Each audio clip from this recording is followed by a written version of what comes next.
இந்த கையில் இந்த பிடிச்சிட்டேன்.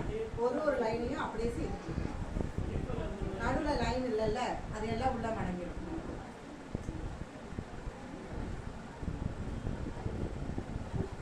யாரு? ஓ, அப்படிதான் வர. இந்த லைன்ஸ் எல்லாத்தையும் குளிக்கிறப்ப நமக்கு ஈவனான புரியணும். அதே சமயத்தில் குட்டி குட்டி ப்ளீட்டாகவும் கிடைக்கும். நமக்கு இந்த இடத்துல பார்த்தீங்கன்னா நிறைய ப்ளீட்ஸ் கிடைக்கும். இப்போ நம்ம எல்லாருமே நிறைய ப்ளீட்ஸ் வர மாதிரி கட்டினதுன்னா ஆசையாக இருக்குன்னு கட்டுறோம். முன்னெல்லாம் 4 ப்ளீட் வைப்பாங்க.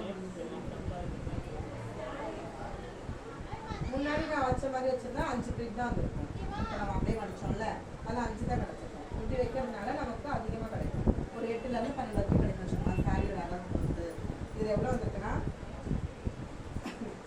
1 2 3 4 5 6 7 8 9 ப்ளீட் வந்துருக்கு. ஓகேவா? நார்மலாக மடிச்சா நம்ம அதில் எடுத்து போனால் எடுத்துக்க மாட்டோம். ஓகேவா?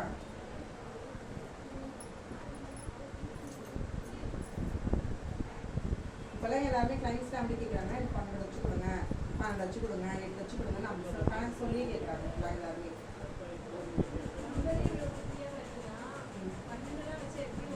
இதோட கூட்டிட்டு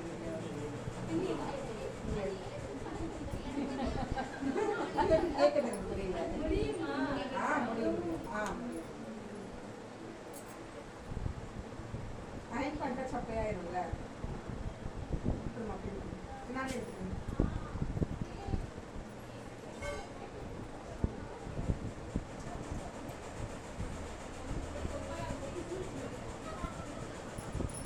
முன்னாடி எடுத்ததை விட இது வந்து அலைன்மெண்ட் வந்து கரெக்டாக இருக்கா? கொஞ்சம் கூட மாறாம.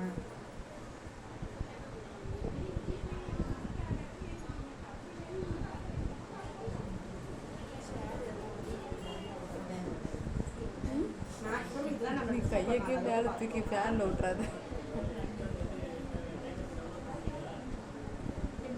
முன்னாடி சொன்னல, இப்படி எடுத்து வச்சு அப்படியே அழைப்பு போய்க்கலாங்க. அதே சேம் தான் பண்ணுறோம்.